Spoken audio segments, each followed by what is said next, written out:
Hello, I'm Paul and I'm back again to continue the tutorials for the 40K Multiset rule set for Fantasy Grounds. In this tutorial I want to cover the character sheet in more detail, and I'll go over how to use the tabs, how to use the combat. Primarily I'm going to focus on the combat tab and the psychic tab, but we'll cover the other tabs too. To get started, I want to remind everyone what I call Set 1 and Set 2. Set 1 are the games Dark Heresy version 1, Rogue Trader, Death Watch. Set 2 is Black Crusade, Only War, and Dark Heresy version 2. Those the rule sets are linked to each other. They're more closely resemble each other, I should say. To get started, let's go ahead and we'll get our options opened up again. We'll be using these to demonstrate what the various items are doing. Go ahead and grab a character that I have a lot of information on already. So let's go ahead and go back to that XP tab. When you first generate the character, you cycle this to the various through the various game settings. When you get to what you want to build the character in this one it's Dark Heresy 1, DH1, generate your characteristics. When you get advances to your characteristics, you go ahead and use these buttons. They'll add the +5s for you. I'm going to bring this up again. This unnatural characteristics, this defaults to 1, which is perfect for all the Set 1 games. If you're using a Set 2 game, or you have the option cycle to a Set 2 game, you want these to be zeros. GMs, that's for both, that's all the players and your NPCs. When you create a new one, it's going to default to 1, and that's based on playing a Set 1 game. So if you're playing Only War, make sure you generate your NPCs and you cycle this back to 0. Moving along, corruption test. This little area, as you start to test for corruption, it's just an area to keep track of what you've tested against.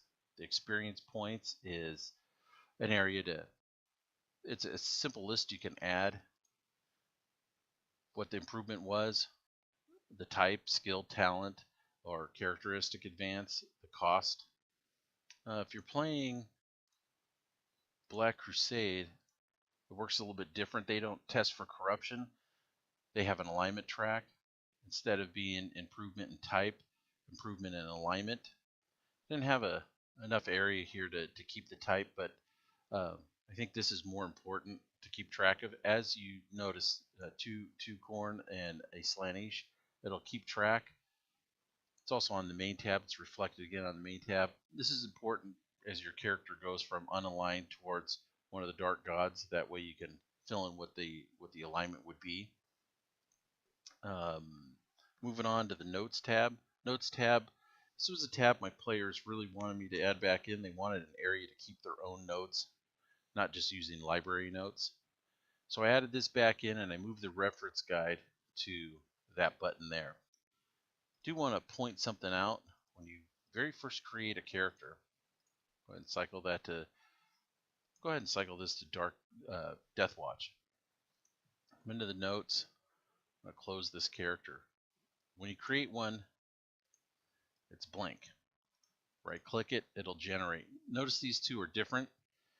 This reference guide is based on what the rule set was that the character is built under. My players really fought hard for me to incorporate it this way. I'm open to suggestions. If this isn't useful, we'll figure out a different way to do it, but for some reason they wanted to have their reference guide to be to whatever the character was generated. So if you look, Death Watch, they have actions called Brace Heavy Weapon and Cult Shot. Those aren't in Dark Heresy version 1. So that's the difference there. But this is a very simple tab. Moving up to Gear. Gear is also a tab where right click and create or delete.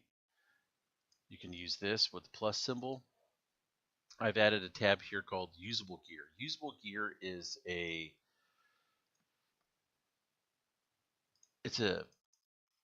something like the meta kit. Trying to think of other ones. Something that'll add an effect, maybe do a little heal, maybe do a little damage. That's not quite a weapon. Um, what you can do, expand this, and you could set up its damage, its heal, or its an effect. The buttons that show up here are based on the fields that have information in them. So only the buttons relevant to this item will be shown. That way you can in game you can just use them collapsed. You don't a little space saver there. But what the idea here is, if you look at the shortcut, this will add. That's where we generated this effect. So when he goes to use it, adds it to the combat tracker. There's the effect. The next time he rolls the skill Medicae, the effect is there. If he was healing someone, the trick to this is the heal will go to whoever you have targeted in the combat tracker. So in this case, this character has this NPC targeted. So if I go ahead and add some wounds to him, if I generate that roll, it's going to heal. So you may heal, something you didn't want, you didn't intend to. So players, watch this. Either go through the map and retarget, or what's even a little more simple is just drag it who you want that heal to land on. So in this case, let's say one of your allies was damaged and you wanted to heal them, and there you go. All right. The usable gear it's been really helpful. We use it a lot now. As you read through the different things that your gear can do, that was these links actually belong to a module I don't have loaded. I've gone through and built modules for a lot of items and things like that. I'll cover that in another tutorial for the library functions. It really makes a difference. It saves a lot of time when you're generating characters, GM or players, if you guys get together and create your libraries. Again, this is a framework for the rules. I can distribute that through Fantasy Grounds. That's not copywritten material, but these descriptions, when you come to a link like this, if that's verbatim out of the rule books, that's copywritten material, and you can't distribute it. You can build them for yourself and use them in your games, but you can't post them to your Google Docs or distribute them to your friends, and definitely don't post homemade modules on copywritten material to Fantasy Grounds forums. That's just a big no-no. Anyhow, moving along, the talents tab. This is again a simple list. It's linked. I have talents included, so you can build your own library. So here, I have a test one, drag and drop.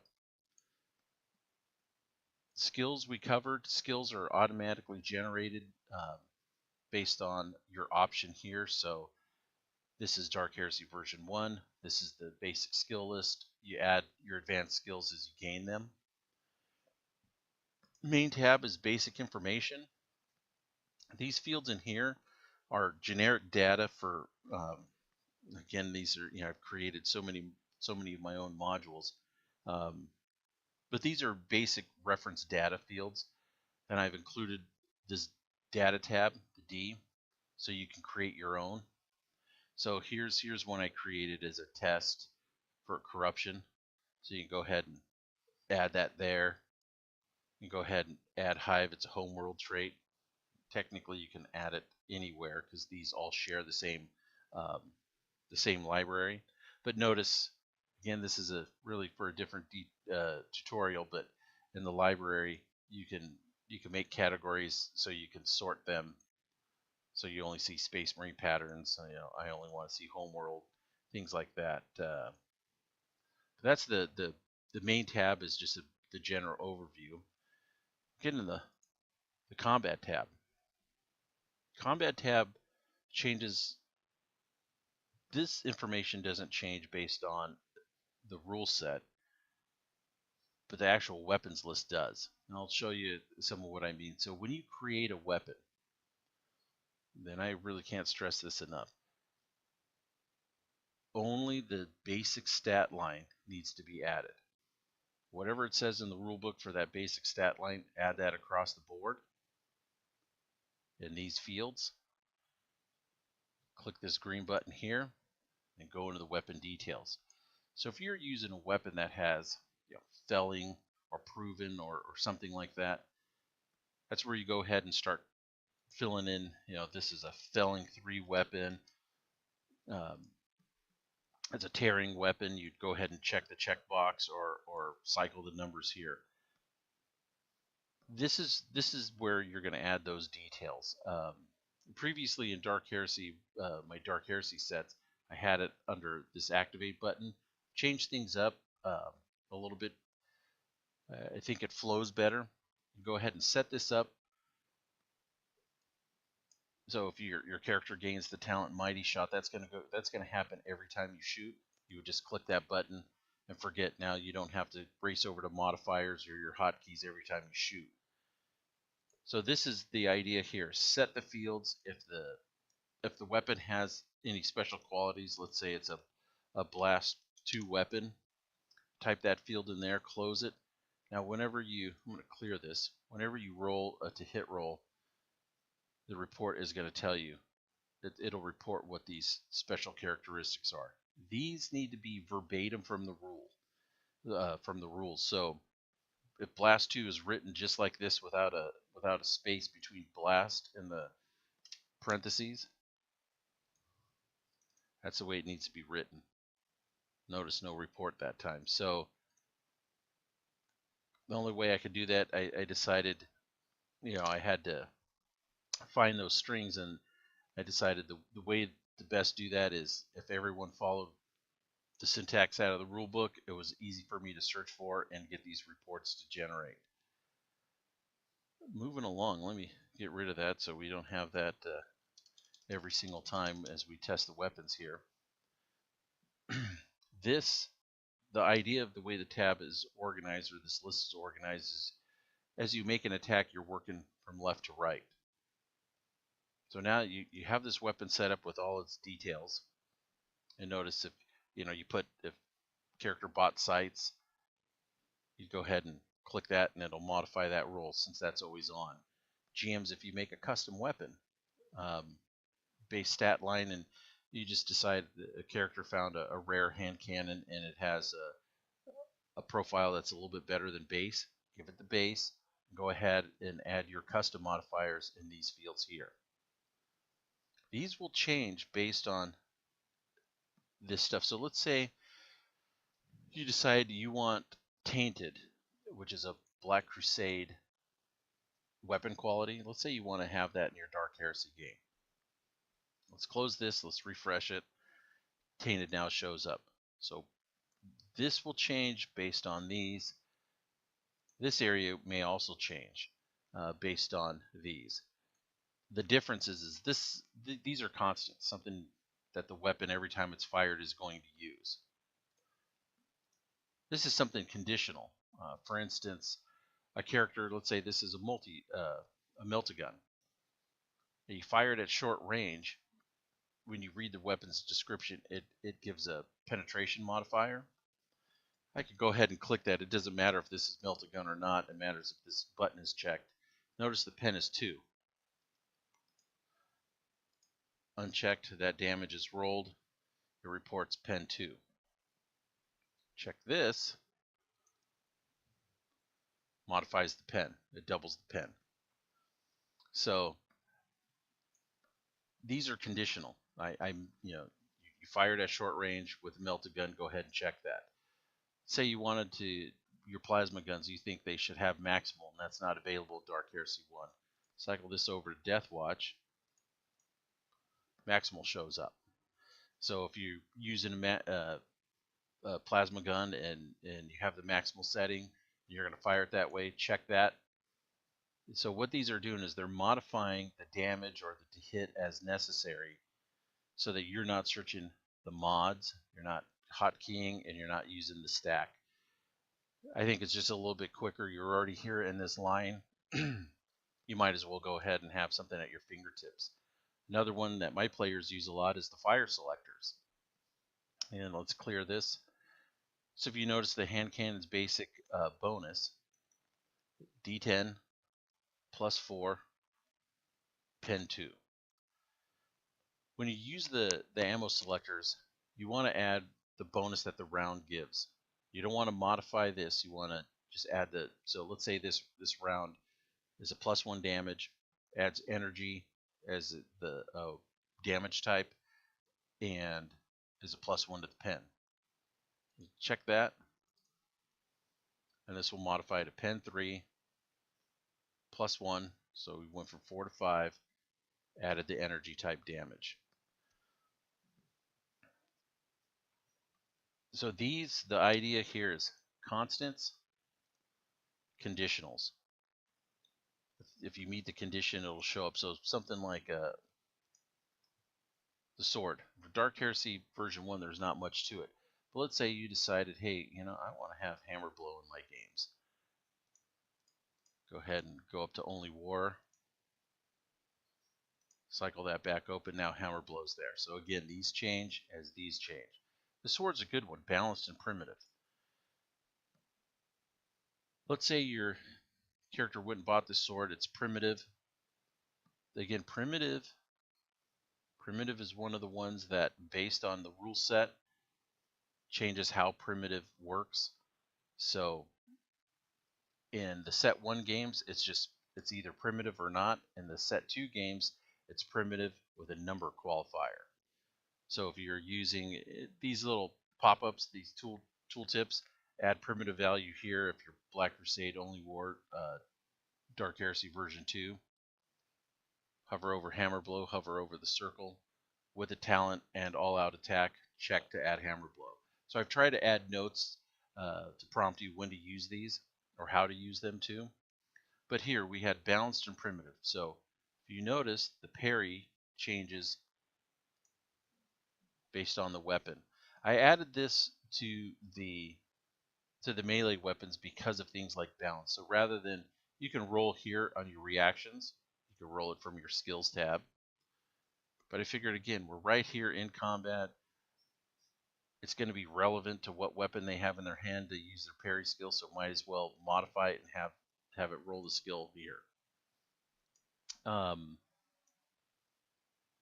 So let's say, again, with this sword, player bought it, it's primitive, it's balanced, but he happened to buy a good quality one. That affects his weapon skill. So this is a constant. Every time you use it, it'll be there. Saves us time from hotkeys and using the mods. And let's say he bought the mono upgrade, which in this case, mono overcomes primitive, adds to the pen. That'll be calculated for you as you roll damage. So again, base profile, select what it is, choose your upgrades, and away you go. So let's keep with the hand cannon, let's keep working right to left. So you're going to make an attack. You roll the basic attack. Let's clear this. Let's juice this guy up so we can get some hits. Let's do something ridiculous. Watch, we're still going to fail. Hey, we got a hit. On your report, it's going to tell you, so you had a temp 1. It's reporting that there's a temp modifier on that roll. It's going to give you the result, the degrees of success. And again, this will change based on what rule set you have cycled here. It gives you the location. So the next step is to go ahead and cycle this to the proper location.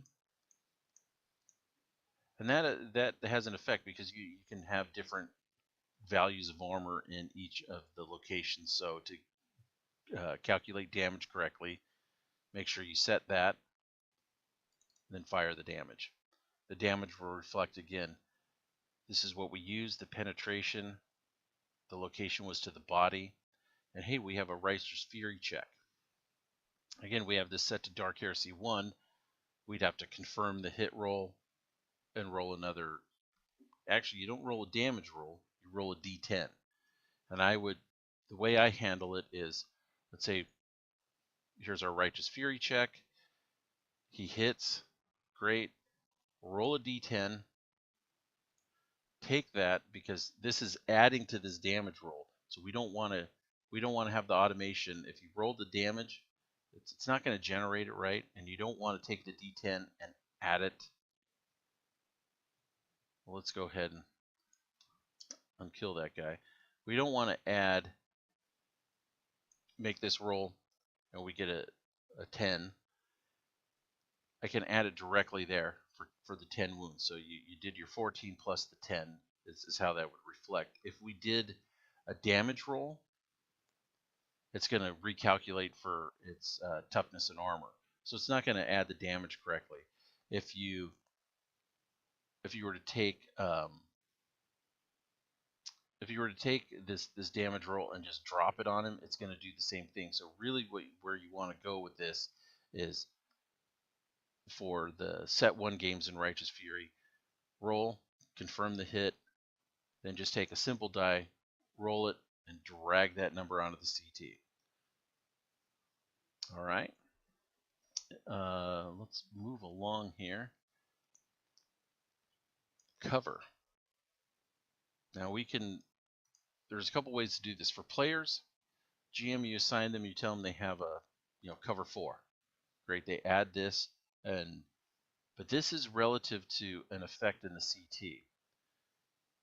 If it's an NPC, GMs, you have to set it in the combat tracker. So when you expand the defense tab, and you can see everyone's toughness bonus, you can see their armor.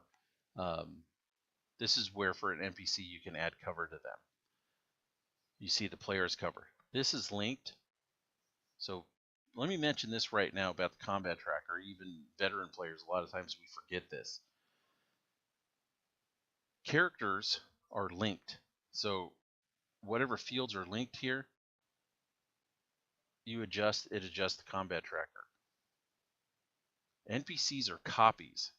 So let's go ahead and open this sheet here. I'm going to go to the combat tab and watch the wounds. As I cycle here, it's doing nothing to this. These aren't linked. This is copied in there. So this shortcut link here, the actual shortcut, he only exists right here. So now watch that wounds tab. Over here, it cycles. Nothing happens here. So this is a copy. So if you happen to use GMs, if you happen to use NPCs that are allied to the party, and you're making changes to them, make sure you make it from this shortcut tab and not from your NPC base, because this is where he exists. This is the copy. So now we've added the cover. We have to add the effect. In the previous tutorial, I said head over to the forums and download this small PDF. That PDF has a list of effects, so you know the syntax on how to use the effects I've built in. But for our purposes, we'll go cover full. That's cover F, all caps. That's important you type those correctly so they'll show up. So he's in cover F. Now let's make that attack roll again. Notice it says covered. So players, whenever you see that, click this, roll your damage. If you notice, it says, hey, it's the report on the damage. It's pen 2, the D10, the +4, all these basic stats. But notice the damage reduction is up to 8. That's based on this. Let me go ahead and close that. You have 4 cover, toughness bonus of 3 to the body for 3. So that's a total of 10. But hey, we had pen 2, so damage reduction of 8. The automation actually handles the cover properly. So whenever you do damage that is over the cover, it reduces the cover by 1. The automation will handle that. We can make a few rolls here. Actually, let me step that cover down a little bit.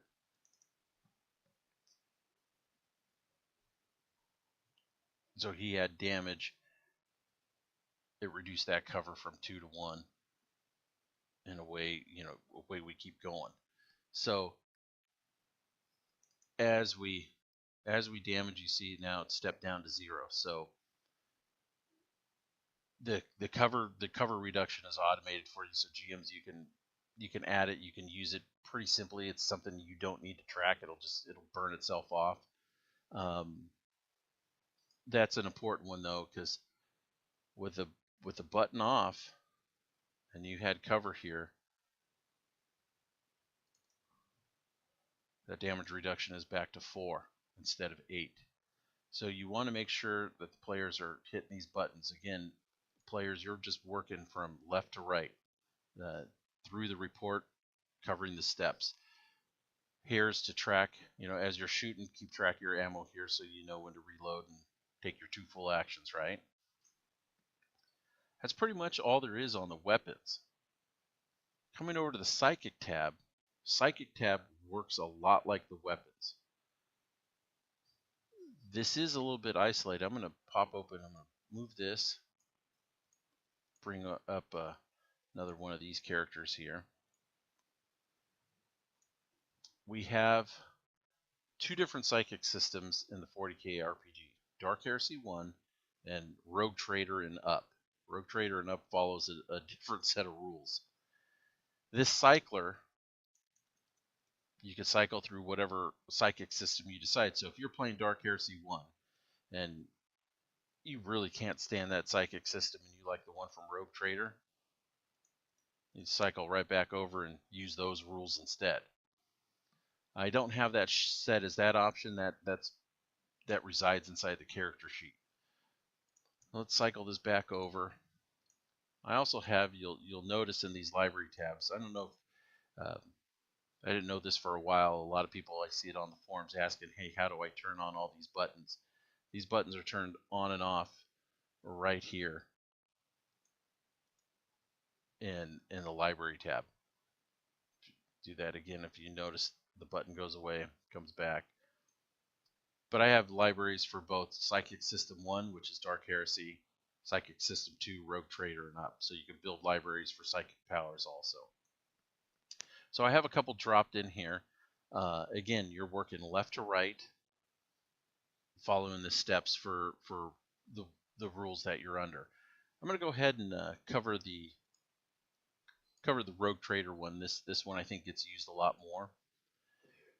But again, when you create a power, you're going to go ahead and set up, what is that power rolled against? In this case, we're going to use willpower if it has a modifier. Same thing as the weapons tab. First thing to do is go ahead and get to the details. Character psi rank goes here. Then these tabs, again, just like what I showed you over on the gear, the buttons here are only the relevant ones. So you start typing an effect, the effect shows up. If it's a heal power, the heal button. Here we're using damage, so the damage. This has a details button. There's no conditionals to this. This is simply here if you want to see what the damage, you're trying to quickly see, hey, what's my most damaging spell or something like that. It's a quick way to look at it here rather than look and interpret what all this means. You can play just like this. For this purpose, I'm going to show you how this is modifying the damage as we go along. So if you notice, the way I have this set right now, I'm going to clear this. And this is always based on D10, so 1d10 plus the power rating. So if our power rating is 4, that should be 1 plus 4 for 5 dice. It reflects 4 here off of the last roll I made. Make another roll, it'll adjust. Let's go ahead and adjust it. So this will auto adjust based on how you're using.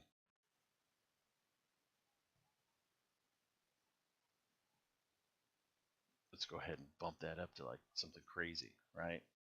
Now he's doing 7. 7 dice of damage.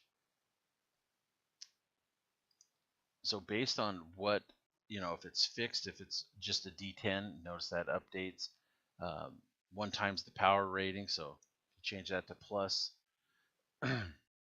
these will always update based on when you shoot the attack roll. So we put this back down to something more normal, and I'll step you through this. So we've set the focus power. We're in here. We've established our psychic rank. It's a D10 that's fixed. It's energy type, and when you read the rules, it'll say a D10 plus power rating. So there's a couple ways to express that, either 1 times power rating or 0 plus power rating. The pen is 1, and that's fixed. The pen might be also based off power rating or something else, but then are you using the power fettered, unfettered? Again, these are right out of the rule set, so we're going to use that at fettered, so we have less chance of, no chance of invoking a psychic phenomena. We make our test based on whether we were successful or not. The location. When you read the rules, the locations are mainly, they're always attacking the body. If it happens to be targeted and it matters, I gave you a cycler to go ahead and use for location. If you're sustaining powers, then that's what's affecting the dice rolls. Notice it's adjusting. So back here where we had it 1 times power rating, notice it goes into the negative damage. I mean, they just can't sustain that many powers. So he'd be 2 dice because he's fettered. He's back up to his 4 dice, right? That's how that's calculating. If we were to say 1 plus power rating, shoot that again, now we're at 5. So again, get your expression correctly here, and whenever you're rolling, it will refresh based off of this. So you can play collapsed. You don't need to worry about what the damage is.